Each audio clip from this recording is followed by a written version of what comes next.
All right, I want to thank everybody for coming out. I mean everybody. Lord, we got a bunch of folks, so I appreciate you being here. We stop every month and try to recognize the special achievements and accomplishments and all things that are going on. So we're going to do that today as well. We always start off by celebrating everyone's birthday in the agency. Here they are, all folks who are have the radios on today. We celebrate them too. They starve for attention, so we get those.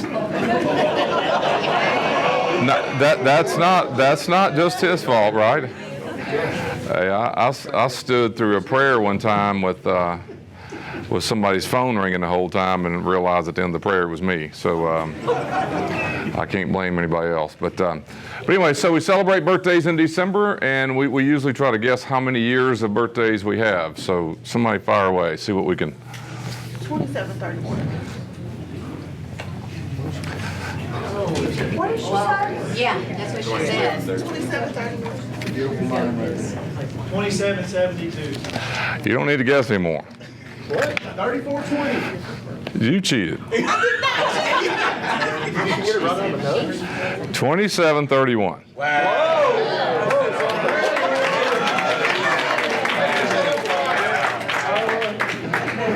We've never had anybody within 300, I don't think. So 27. Wow, 27. I got a whole one. I got it was on there. 2,731. So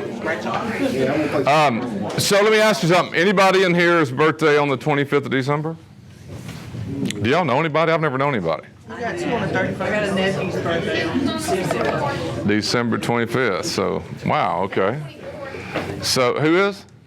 24th, Christmas Eve. That's pretty wild. How does that feel? Do you feel special for a little while until? Not really. It'd be hard to feel special when everybody's focused on the next day, I bet. So, well, you're special to us. So we right. Don't let them fool you. Don't let them fool you. So,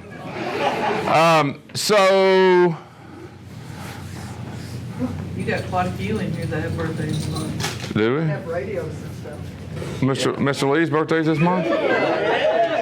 Well, it would only be appropriate that we sing to him since he tried to get attention earlier, wouldn't it? Wouldn't that, yeah. We could do it on the radio, but it'd interfere with everybody's day. So we're going to sing Happy Birthday to Mr. Lee. How about that? All right, ready? 1, 2, 3. Happy birthday to you. Happy birthday to you. Happy birthday, Mr. Lee. Happy birthday to you. Never seen a sunburn like that before. So he is lit up like a light bulb. There we go. Okay, we also recognize our employees and officers of the month, and our employee of the month for the month of October is Miss Rebecca Young. Will you come up here? You know, it was. Well, everybody's here but Miss Young today. So, where is she? Well, come on. We usually embarrass you more if you try to. You're not embarrassed, are you? Yes, I am. You embarrassed already? Yeah. All right. Look at Mr. Lee. He's still embarrassed. So. All right, here we go. Said I'd like to nominate Rebecca Young for Employee of the Month. Rebecca Young is our cosmetology instructor, started off as a part-time staff member. She organized our barbershop salon.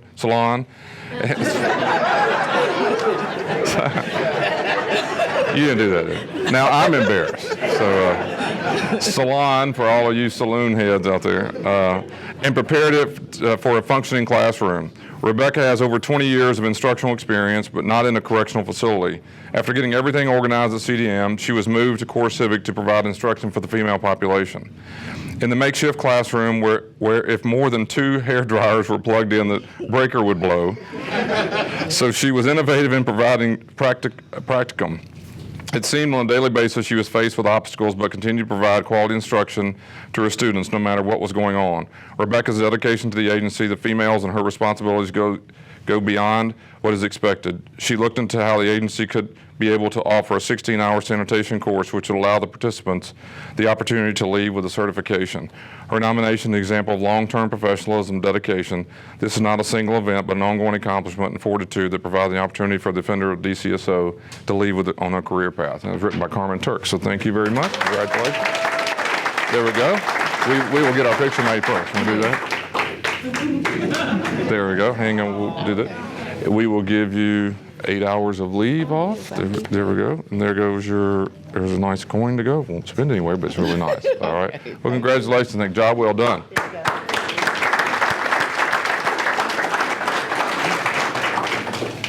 Officer, bless you. Whoever that. So our Officer of the Month for the month of October, Mr. Danny Newman. Where's Danny at?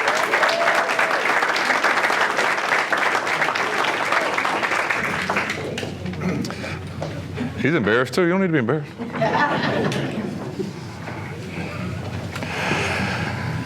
All right, it says on October 23rd, while at lunch, 2 customers came in and informed one Officer Danny Newman there was a shooting at the Waffle House across the street. He immediately responded to the location. While en route, he notified Metro PD via radio of the situation. When he arrived, there was a white male on the ground with a bullet wound to the abdomen and laceration to his head. A female was applying pressure to the bullet wound, and he advised her to continue. Several witnesses described the suspects in the vehicle that they fled in, and Officer Newman relayed the information to MPD dispatch. MNPD and EMS arrived, and the victim was transported by EMS. Officer Newman remained on the scene of MNPD until they cleared him to leave. This is an example of what the DCSO should be in helping our community, and is nominated by PJ Harper. Job well done. Fantastic. Job well done, Danny. Appreciate you. Thank you. Let's see. There's 8 hours of leave. You can take that, and there's for your uniform and your nomination as well. And a job well done. Thank you very much. Appreciate you. Appreciate that.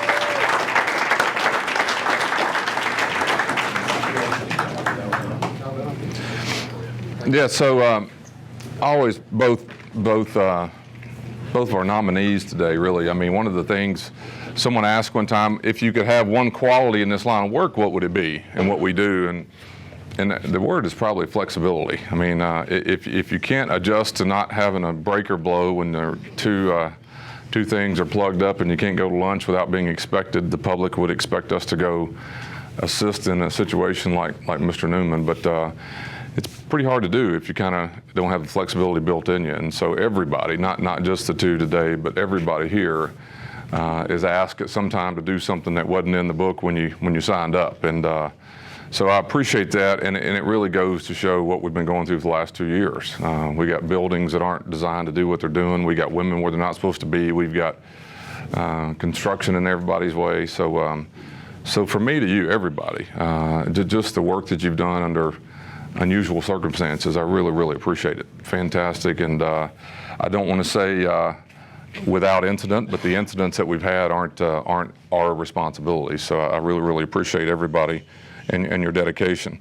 We also want to recognize 2 individuals. I think Mr. Adams is out today. Mr. Rodney Kelly, would you step up here, please? I'm going to read this, which applies to both of them. We will get Mr. Adams' stuff as well, but it says, on November 8th, while executing a writ of restitution, Warrant Officer Rodney Kelly and Warrant Officer DeQuan Adams gave the occupant of a home a few minutes to gather some of her belongings prior to escorting her out. Officer Adams noticed a female acting strange while in the kitchen retrieving items and began to watch her closely. When she realized how closely she was being watched, she moved out of the kitchen and picked up her belongings and vacated the premises. Once the homeowner was out of the home, Kelly and Adams went to the kitchen and found scales and a bag of what turned out to be 5.2 ounces of pure cocaine along with 21 grams of marijuana. Realizing what they had, they immediately called MPD. Metro obtained a search warrant and searched the house and the vehicle of the resident. And a total of $38,000 cash and above-mentioned drugs were seized. Per Metro PD, 1 person went to jail, and the sizable operation was shut down due to the diligence of Officer Kelly and Adams. It is a great pride that Warrant Officer Rodney Kelly and Warrant Officer DeQuan Adams be awarded the Outstanding Service Ribbon. Job well done. Fantastic. Great job. Great job, Rod. Hang on one second. There's a ribbon. There's your ribbon, and we'll get that one, Mr. Adams, as well. Job well done. Appreciate you.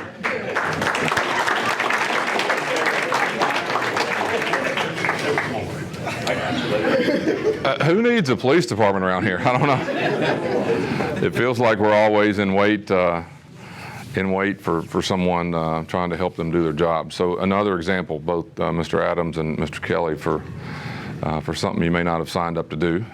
You were there to serve a writ, and you turned into a DEA agent. So I think it says a whole lot. Don't have to talk too much about the juvenile situation that's going on, where the events obviously bring negative attention to what we do in general, and the facts will play out whatever they are. But it's just a reminder, and again, we have a huge responsibility, and every day that your job that you have to do is more complicated. And so again, from me, I want you to understand, for the last 3 years, it's been an unusual design of where we house people and how we do it. And I'm going to cross my fingers that I'm not jinxing this, because we're almost to the point of moving back where we belong.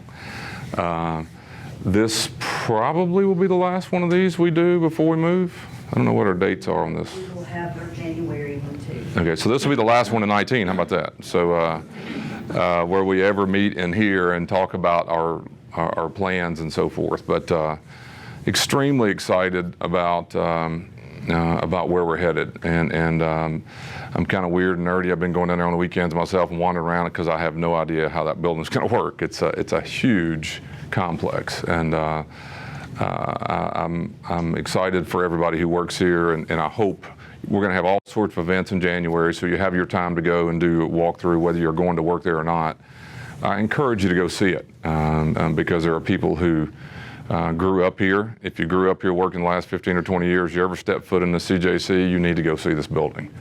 For the sake of, and it was designed for and with you in mind. It wasn't my idea. Chief Wilkes and a whole bunch of people spent a lot of energy trying to come up with the best building that we can get. So from everybody getting a parking space to everybody having a meal provided to them while they're at work, with a medical facility that's bigger than Vanderbilt Hospital, I think, and a kitchen facility that could feed Nashville, I believe.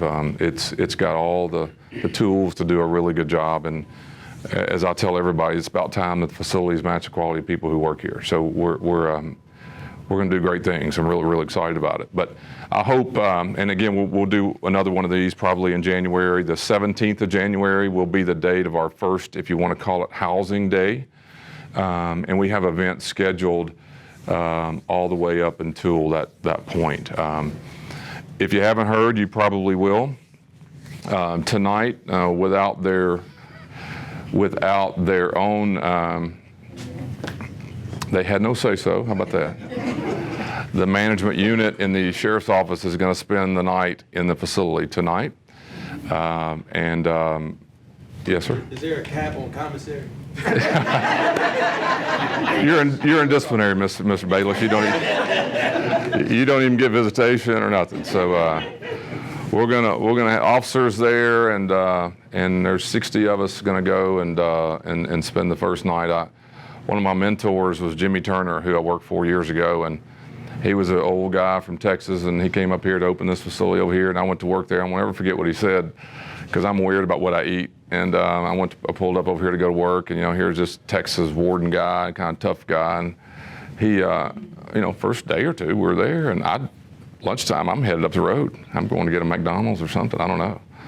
He said, "Where are you going?" I said, "I'm going to get lunch." He said, "Lunch is served here." I said, "No, we got restaurants everywhere around here." I mean, because in Texas the prisons are in the nowhere, right? And I said, "No, we can go eat. I'll buy yours. Come on, go with me." No. He said, if they can eat it, we can eat it. And that lasted for a little while, and I started buying lunch, dinner, and breakfast, anything to get out of it. But his whole point was, part of our responsibility is, surely we're not feeding something that's not able to be eaten, and surely we're not housing people in places that aren't able for people to be. And so that's not our only mission tonight, but when you take our phones away, and you put us in a cell, and you take the ability to have control of our life, we should understand what that feels like a little bit. It's not punishment the way I think of it. We don't punish people. We didn't decide what happens. We're here to have custody of somebody, and hopefully we will do we'll do a little better job. The management unit isn't as excited as I am about it. So we'll let you know how we do coming out of it tomorrow morning. But looking forward to not only that, but the next several weeks as we get to kind of, expose the community to the building and what it is and what it's built for. So really excited about that. A couple little news things I do want to tell you about. There is a lot of pressure in the city council to get us to take over the core civic situation. It's been floated around for years. You have some city council members who just got elected who want to make news, and that's okay. What we have said to them is we can run a facility better than anybody in the country. It doesn't matter. I mean, there's no doubt about that. So if you're asking someone to do it better, we're better than anybody. It doesn't really matter. If that's what you're asking us to do, we can go do it. But we need the money. And the money means you have to pay what we would want our staff to make and what we would want to provide over there, which is a substantial amount of money. There are a lot of people in town who are against privatization so much that they're willing to pay that money. And so we've said, okay, there's a bill filed right now. It will be voted on, I think, somewhere January, February. I believe what that bill is going to say is that facility will never be private again. Now, what that really means is there's a contract right now in the works to be signed that is probably 3 years, 36 months. That's because I said we're not doing anything until we get these other buildings ready, right? I mean, our downtown and our headquarters, we cannot ask our agency to do that. So get us through the headquarters and the city votes to do that. I anticipate, I believe, in 3 years we'll be running this facility across the street. So once we get through all of our construction, we will have a whole nother energy of trying to transition what is a prison, basically, under our control. And again, there's a lot of issues between now and then to do it. But you'll read about that. I don't want you to, our position is this. It is a prison. Can we run it? Yes. Can we run it for the dollars that you're paying them? No. Right? You know why? It's because our salaries and our benefits cost more money than theirs. And so when you times that out, it's a lot of money. It's also, just so you know, all that equipment over there is CCA. So if you went over there today, we have to buy all that equipment. It's $4 million. So if you want us to go do it, we got to have that equipment. You got to give us $4 million and the salaries and all the stuff that it would take. And so if they do that, we'll go take over. But just so y'all know, Sharon Harris is in here. There you go. One thing I don't want anybody to misread is it's not because they're not performing, right? We're over there. And if we're not saying they're not performing, and look, that's the worst place in the world to get in and out of, right? I mean, there are things we could pick on, but they're not violating the contract. So what it is, it's not a performance reason to change. It's a philosophy of the city that believes that privatization's bad. You understand? That's really important to keep, right? I don't want people to think we're throwing stones at the way that they're operating because we're paid to monitor what they're doing. And when they have a problem, then we should try to address the problem. But it's not fair to say they're not performing to the level that we asked them to because that would reflect on us. It's fair to say the city believes privatization is bad and wants to change into the government running it. Just a kind of an irony to the story, this is the politics that I don't like. They've been on us for 6 months, or 3 years really. We've been studying this thing and everything else. Everybody's on it. New council member got elected, came down a few weeks ago. By God, I'm getting rid of it. I don't care what anybody says. Okay, fine, you can do that. Fine, okay, good. I'm raising taxes. The city of Nashville wants to pay $22 million more a year, and I'm willing to go get the taxes. Everybody in Nashville wants to do this. Okay, fine, you'll learn. The problem is, while all that's going on, there's a bill filed, and we're answering these questions and everything else. 4 people got out of a juvenile facility. Do you know who runs it? A private company. You know who approved that? The same people who are saying we don't want privatization. They've never approved this one because it's state money, right? So they're trying to reach into what is a state responsibility so much to get rid of the privatization. The whole time they're doing that in their backyard. So last night I'm at my house and one of these council members texts me and says, do y'all want to run juvenile? So although I said we can do anything better than anybody else, we don't want the juveniles. I mean, it is, by all means, the standards are different. It is extremely complicated. Y'all know that. So I guess we could do anything for the right price. It's going to take a houseboat, an airplane, something else. That's not something we're pitching to do. So, but anyway, a lot going on with all the world of politics with that. I wanted y'all to know it. And if we read that in the first part of the year, it will not happen because we said no until we get everything else done. And if you add up the months, that's 24 months to get in our new headquarters and then 6 months we've required a transition. So you're really 3 years away. So we'll keep you informed as that progresses anyway. Couple of other little things. Obviously, we got a lot happening as we open our buildings, and the transition of all that's occurring. The staff, we're having meetings with a lot of folks who are being assigned to that building here real soon. We're also going to increase probably the number of federal marshal inmates we have. Quite frankly, just so y'all know, the reason that is we have the bed space. They would reimburse us, and the sheriff's office, the money comes through the mayor's office. It kind of helps us in some ways. We need some budget improvements, but that's only if we have the beds when everyone else is where they belong. We don't envision the, what is it called, the ORC opening right now anyway, but so anyway, a lot going on with housing, a lot going on with all the new issues with the mayor's office and our construction and everything else. So feel really good about it. Hopefully 1, 2, 3 months we'll be able to, one day we'll have a meeting like this, you don't have to stand up. You know, it's going to be a really cool design for people to get to be here. So last minute toy store. Yeah, that's.